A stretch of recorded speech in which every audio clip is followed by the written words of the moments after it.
നന്ദു, നന്ദു.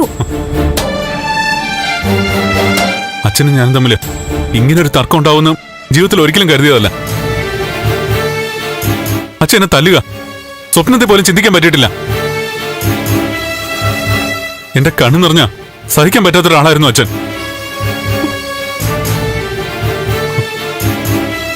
കുഞ്ഞിലെ വീർത് കാണിക്കുമ്പോ അമ്മ എന്നെ തല്ലും. അപ്പൊ അച്ഛൻ അമ്മയെ വഴക്കുറയുന്നത് ഇപ്പോഴും എനിക്ക് ഓർമ്മയുണ്ട്. ഇന്നിപ്പോ ആ അച്ഛൻ എന്നെ തല്ലി. എന്നുവെച്ചാ എന്റെ അച്ഛൻ എന്നെക്കാൾ വിലപ്പെട്ടത് ആ പെണ്ണാ. അതെനിക്ക് വ്യക്തമായി കഴിഞ്ഞു.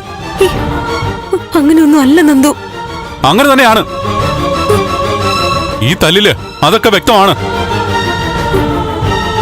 ആ തനുജയ്ക്ക് വേണ്ടി അച്ഛനെ തല്ല് മാത്രമല്ല, വേണ്ടി വന്ന കൊല്ലുകയും ചെയ്യും. എന്തൊക്കെയാ നന്ദു ഈ പറയുന്നേ? ഞാൻ പറയുന്നൊക്കെ സത്യമാണെന്ന് നിനക്ക് വൈകാതെ മനസ്സിലാവും. നീ നോക്കിക്കോ, താമസിക്കാതെ തന്നെ അവളോടൊപ്പം അവളുടെ അമ്മ ഇവിടേക്ക് എത്തും. നന്ദു, എന്തൊക്കെയാ ഈ പറയുന്നേ? അച്ഛൻ നേരത്തെ പറഞ്ഞ പോലെ പാർട്ടിക്കാരുമായി ബന്ധപ്പെട്ട എന്തോ പ്രശ്നമാ. ഓരോ സാഹചര്യങ്ങൾ വെച്ചിട്ട് അങ്ങനെയായിരിക്കും ഇങ്ങനെയായിരിക്കും എന്നൊക്കെ നമ്മൾ ചിന്തിച്ചു കൂട്ടുന്നതാ. അച്ഛനെ നമുക്ക് അറിഞ്ഞൂടെ. ഒരു സാഹചര്യത്തിലും അച്ഛനെ തെറ്റിദ്ധരിക്കരുത്. അച്ഛന്റെ യഥാർത്ഥ നിറം പുറത്തു വന്നല്ലോ. അതുകൊണ്ട് തന്നെ ഇനി അച്ഛനെ തെറ്റിദ്ധരിക്കുന്നില്ല. നേരത്തെ ആയിരുന്നു തെറ്റിദ്ധരിച്ചിരുന്നൊക്കെ. അച്ഛൻ നല്ലവനാണ്, മഹാനാണ്, ലോകത്ത് എന്റെ അച്ഛനേക്കാൾ നല്ലതായി മറ്റാരും ഇല്ലെന്നൊക്കെ. അതൊക്കെ എന്റെ തെറ്റിദ്ധാരണകളായിരുന്നു. അതൊക്കെ മാറി. ഇപ്പോ ശരിയായ ധാരണയിലെത്തി. അച്ഛൻ ആരാണെന്ന് ഇപ്പൊ എനിക്ക് പിടികിട്ടി. അമ്മയും നമ്മളെയൊക്കെ വഞ്ചിച്ചിരുന്ന ഒരു മനുഷ്യൻ. ഒന്ന് നിർത്ത് നന്ദു. എത്ര ദേഷ്യം ഉണ്ടെങ്കിലും ഇങ്ങനെയൊന്നും പറയാൻ ഞാൻ സമ്മതിക്കില്ല. ചുറ്റിനും ശത്രുക്കളെ നിരന്നു നിന്നപ്പോ നമുക്ക് വേണ്ടി എന്തിനും തയ്യാറായിരുന്ന ഒരേ ഒരാളായിരുന്നു അച്ഛൻ.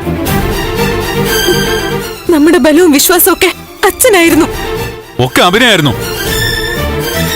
ഇതുപോലുള്ള കള്ളത്തങ്ങൾ ഒളിപ്പിച്ചു വെച്ചിട്ടുള്ളത് മറച്ചു വെക്കാനുള്ള അഭിനയം.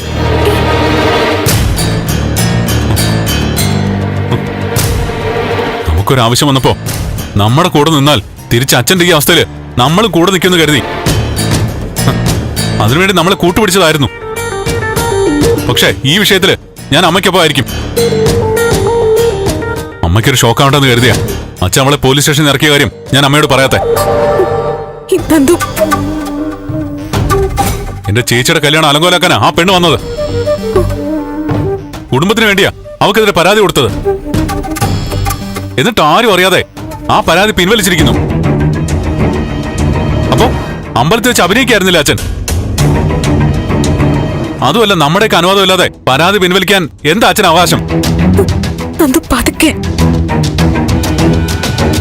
ഒന്ന് സമാധാനമായിട്ടിരിക്കെ. ഞാൻ സംസാരിക്കാം അച്ഛനോട്. ആര് സംസാരിച്ചാലും ശരി, അച്ഛൻ കാര്യങ്ങൾ തുറന്നു പറഞ്ഞേ പറ്റൂ. ആ പെണ്ണ് ആരാണെന്ന് കുടുംബത്തിന് മുന്നിൽ വ്യക്തമാക്കണം. എല്ലാം തുറന്നു പറയുന്നവരെ ഇനി ഇങ്ങനെ തന്നെ ആയിരിക്കും എന്റെ നിലപാട്. ഈ രീതി ആര് നോക്കിയാലും മാറാനും പോകുന്നില്ല.